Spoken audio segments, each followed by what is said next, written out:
En el nombre del Padre, del Hijo y del Espíritu Santo. Amén. Muy buenas noches. No me puedo ir a dormir sin antes leer esta carta de San Judas.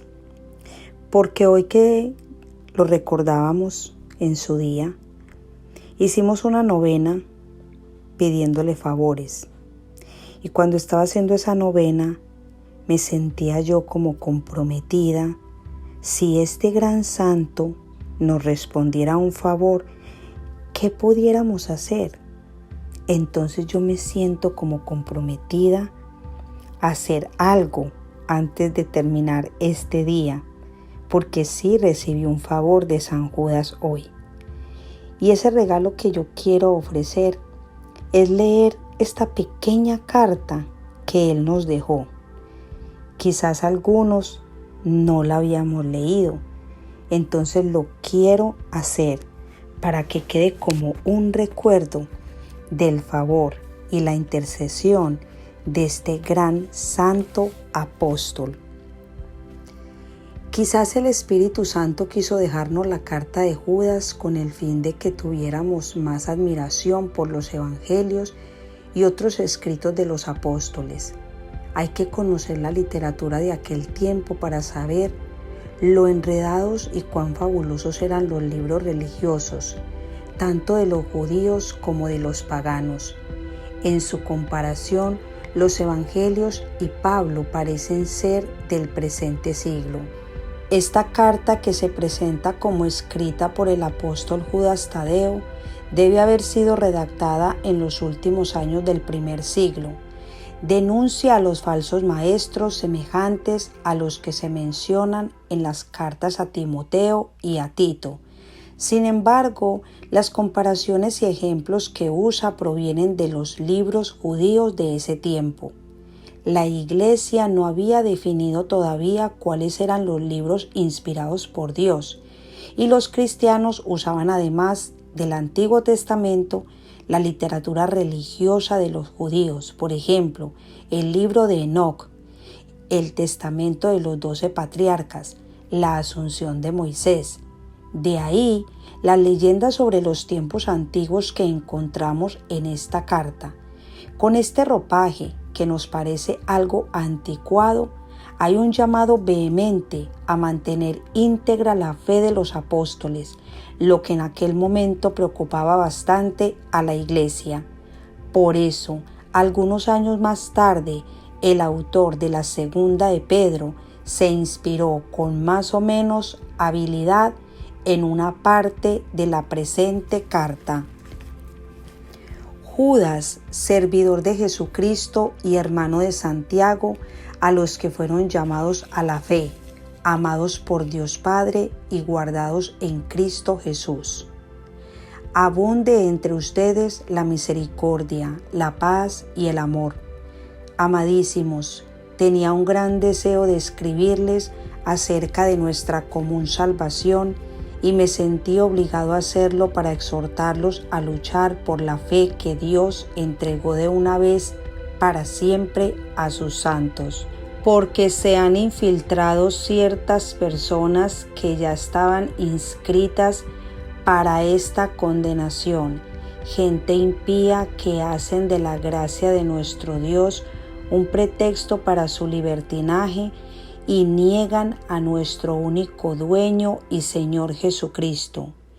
Quiero recordarles algo que ya saben, y es que el Señor, después de liberar a su pueblo del país de Egipto, intervino por segunda vez para entregar a la muerte a los que no creyeron. Lo mismo hizo con los ángeles que no tuvieron su dignidad y abandonaron su propia morada.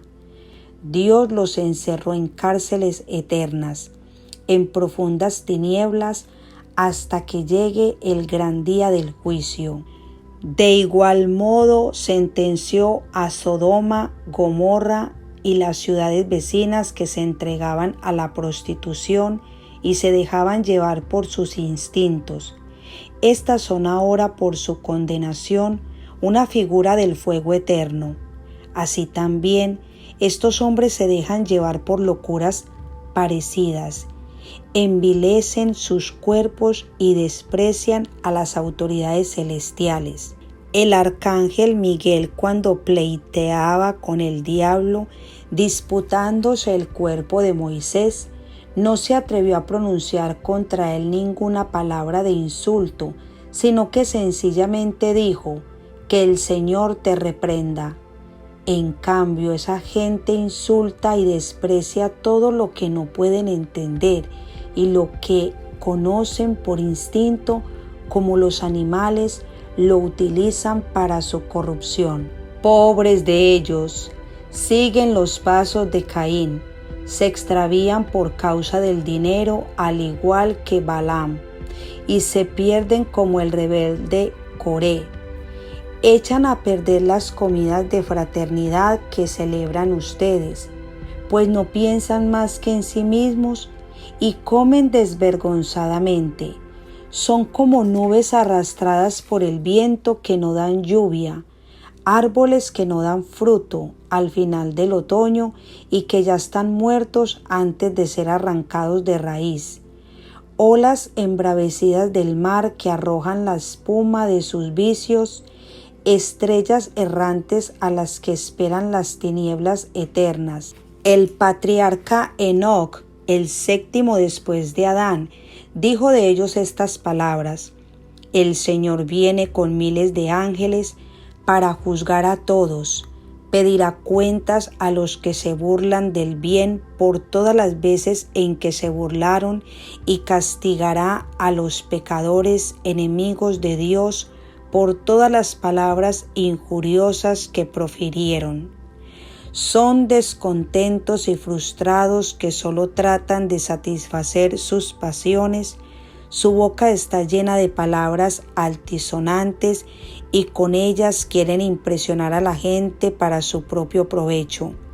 Pero ustedes, amadísimos, recuerden lo que los apóstoles de Cristo nuestro Señor les anunciaron. Ellos les decían que al final de los tiempos aparecerán hombres que se burlarán de Dios y seguirán sus pasiones impías. En la actualidad, estos son los que causan divisiones, no van más allá de lo humano y no tienen el espíritu. En cambio ustedes, queridos hermanos, construyan su vida sobre los fundamentos de su santísima fe, oren en el Espíritu Santo y manténganse en el amor de Dios, aguardando la misericordia de Jesucristo nuestro Señor, que los llevará a la vida eterna. Muestren compasión con los que dudan, a unos los salvarán arrancándolos del fuego eterno, con otros deberán actuar con mucho cuidado, sin tocar ni siquiera sus ropas por miedo a la contaminación. Al Dios único, que puede preservarlos de todo pecado y presentarlos alegres y sin mancha ante su propia gloria, al único que nos salva por medio de Cristo Jesús, nuestro Señor. A Él sea la gloria, honor, fuerza y poder desde antes de todos los tiempos, ahora y por todos los siglos. Amén. San Judas Tadeo, ruega por nosotros. En el nombre del Padre, del Hijo y del Espíritu Santo. Amén.